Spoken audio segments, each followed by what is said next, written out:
Hello everybody, Alexander Kenda Drums here. I've been meaning to make this video for a while now, considering this was back on Father's Day 2024, but I want to share with you my experience as a drummer in the massive drum line of the Superstar Dad celebration in Tampa Bay. So basically what this was Thaddeus Bullard, also known as WWE superstar Titus O'Neil, wanted to celebrate all the fathers on Father's Day in a big manner in the Tampa Bay area.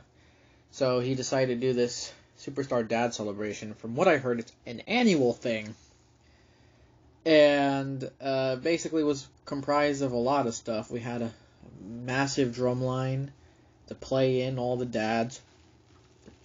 There was also a chorus, as well as a step team. So it was all really cool. So yeah, the drum lines that got invited, of course, the Bloomingdale High School Raging Bull drum line, as well as the Tampa Bay Technical High School Titan Pride drum line, the Perfect Storm as they call themselves, as well as the Middleton Tiger Marching Machine drum line. And I'm pretty sure it's the Tampa Bay All-Star drumline that was there too. It was all of us, combined in one massive drumline. It was actually kind of funny because we're the only core style drumline out of all the other show styles. But luckily, since I went to Dowdell Middle School, which was a predominantly show style drumline, I had no problem at all adapting to the style of HBCU. So yeah, we got the news. It was during drum camp where our band director, Mr. Fraze, announced to us that it was essentially Titus had invited us to come do this performance, and I was so hyped because it was at the Amphitheatre too. So, and a lot of famous top artists perform there. Like Men at Work are gonna perform there eventually, so that's cool. So yeah, it all starts with the rehearsal. It was at Sly Middle School, which is actually sponsored by Titus. I think it's his middle school, with the Thaddeus and Bullard Academy and stuff. And so we got there, and I was just in awe because it was honestly insane. Like, these guys had a turf football field. It looked like a high school, but it was a middle school. Obviously, Titus O'Neil's a celebrity, so he has that type of money. Now, Bloomingdale, I was one of the first ones there, if not the first, and then I see other fellow people from Bloomingdale drumline flowing in, and guess what happened? Just for being first, we got nothing actually. We got to help with the coolers and whatnot. So it was a bunch of sparkly drinks. So we just load them all up at the coolers, and then we iced them up, had them ready for tomorrow, the day of the performance. For all of us to drink during our lunch break. So yeah, we got into the gym and whatnot. And there was basketballs around, so our drumline, they were just hooping while they were waiting for every other drumline to file in. And so yeah, all the other drumlines pulled up, and then the choir and step team people were also in the gym. Because Titus got us all together. He introduced himself for the people who already did not know him. And he gave us a pep talk, talking about his background and how he wants this to be an electrifying event for the fathers in the Tampa Bay area. So then, each of these three ensembles were grouped in different places. The drum line was in the gym, the choir was in the band room, and the step team was in the cafeteria. So yeah, we got to drum up and learn cadences. On staff on this massive drum line, we had the main tech, Mr. Apata, tech at Middleton, as well as Mr. Davis, tech at TBT, and Mr. Brown, tech at Bloomingdale. So yeah, we got the drums up, we warmed up with a standard 8 on a hand, and then we got to learning the cadences. The first cadence that we learned was Jamaica Rock, which actually is a college drumline cadence. So yeah, we learned the parts by rote, which means the parts were just shown to us and we had to pick it up essentially. So we got to learn that cadence. Honestly, we were grooving with it and whatnot. It was cool. Then we had a subsectional, so it was upper battery was outside near this like courtyard area with like rails and whatnot.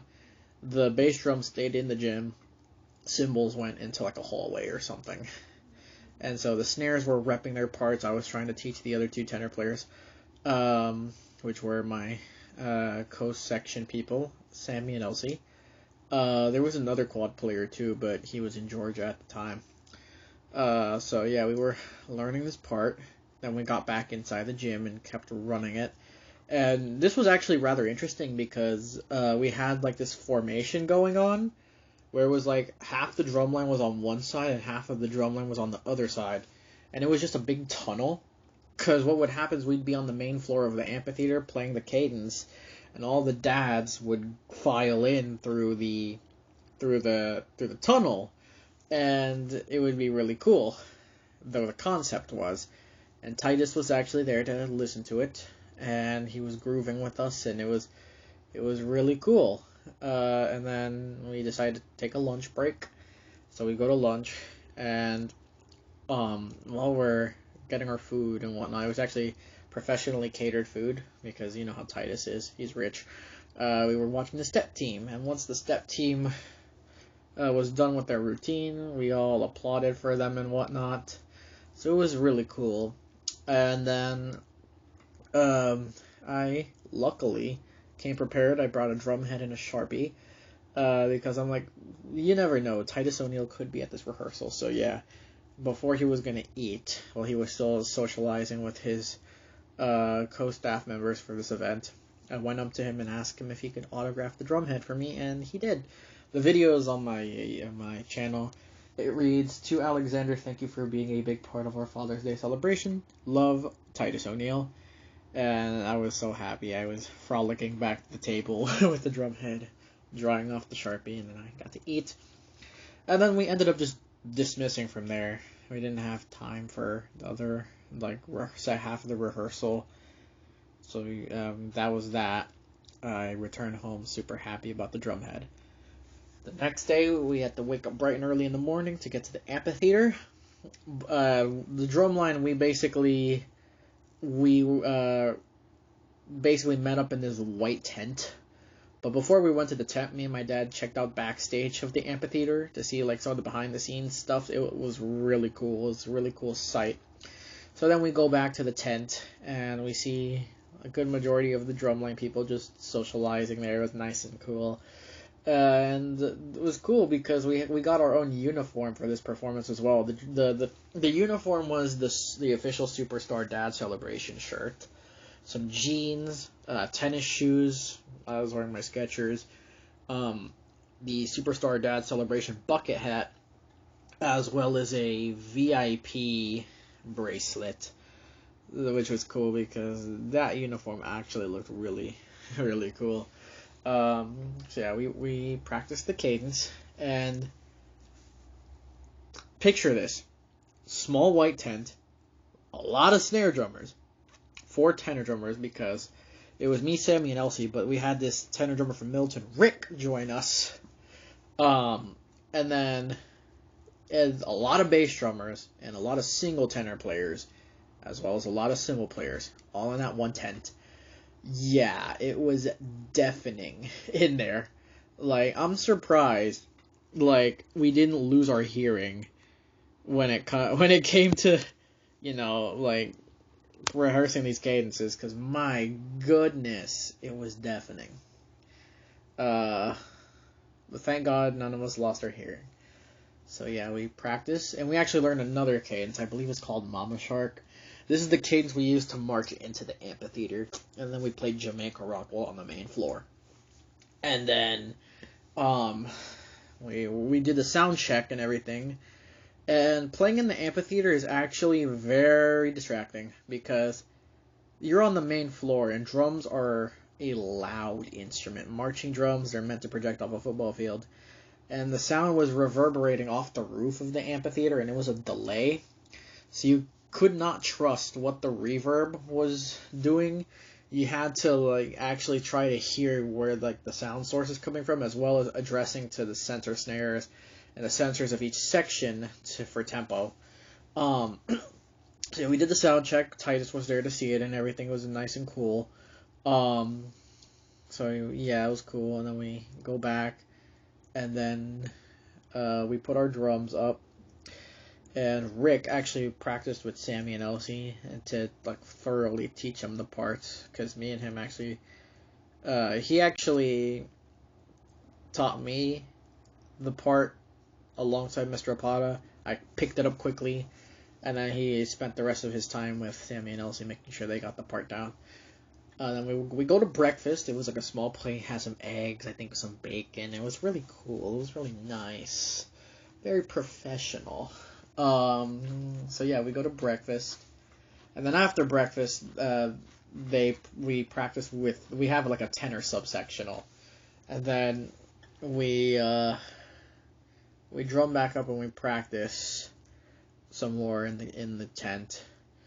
So yeah, we did the sound check and everything with absolutely diabolical reverb, and then we practiced the cadences, and then Mr. Brown decided that he wanted to teach this drumline Chicken Skins, which is our march onto the field cadence. And it was a really big honor, considering the fact that I started the cadence with the solo. So yeah, we got to everyone, and everyone learned it. It was really cool. And then after we were running the 3 cadences over and over to perfect them, essentially, we were just hacking around in our own drums, and then all of us Bloomingdale people decided to get together and play some cadences. And it ended up being the drum lines playing cadences for each other. Like, Bloomingdale would play 2 cadences, Middleton played 1. So we did our final run-throughs and everything, and then it was showtime. So yeah, we go to the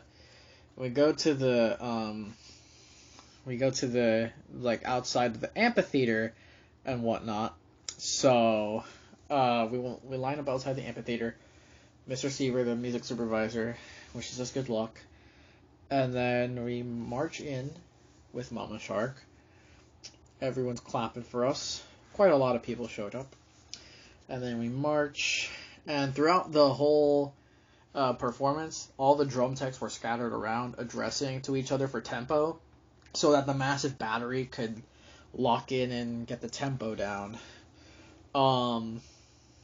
So yeah, and then when it comes time for Jamaica Rock, we do our thing normally, but then when all the dads come in, it was a lot of dads. It turns out that we could no longer hear the other half of the drum line that was on the other side of the tunnel. So yeah, there was some really diabolical phasing, and that wasn't good. But luckily, I addressed to the snares again for tempo, and then everything looked fine. Everything looked and sounded fine. We recovered it. All the dads were grooving, filming, and everything. It was really cool. Then we cut the cadence, and we national anthem, remarks from Titus O'Neil, and then just few remarks to the dads, and then Mr. Seaver comes up to me and he asks me, "Hey, do you know who Jameis Winston is?" And I'm like, "Yeah, former quarterback for the Tampa Bay Buccaneers." He's like, "Turn around, he's right behind you." And I look at him, I'm like, "Oh my gosh." So yeah, I got to see Jameis Winston in the flesh, which is really cool. We line up, I start the solo to Chicken Skins, hearing it reverberate around the amphitheater. We march out, and then we go back to the tent, we drink some more sparkly juice water that we prepared and whatnot. And then we go back to the tent, and then all of us, we have lunch. And I got to socialize with the techs. They really admired my playing, and I got to, socialize with other people on my drum line and the other drum lines too. The lunch was amazing. And then after lunch, we just pack up our stuff, and I actually stuck around to hear the choir performance. But throughout the event, Titus was awarding people. The step team did their thing. And like outside of the amphitheater was games and everything where the children could socialize with their fathers and like celebrate them, considering the day was about them. So then we went home, and that was pretty much the end of that. I must say it was honestly the biggest performance of my life, biggest honor performing for a celebrity in front of lots of people in a famous venue. So it was honestly amazing, and I really hope this thing is annual, considering the fact that like I had lots of fun with it, and I'm hoping that future drummers of these drum lines will get a kick out of it like I did. It was amazing, amazing, amazing, and I couldn't have asked for a more better experience. My dad really loved it as well. My whole family really loved it. Footage is on the YouTube channel of that performance, and then I also have some rehearsal footage that I'll put out eventually. But honestly, I just want to thank Titus O'Neil, all the drum techs, and all of the other fellow drummers who accompanied me in this performance. The Superstar Dad celebration was an absolute success, and I can't wait to see how it goes in future years. So yeah, thank you for listening to my little talk about my experience with the Superstar Dad celebration. This is Alexander Okenno Drums, signing off. Have a good one.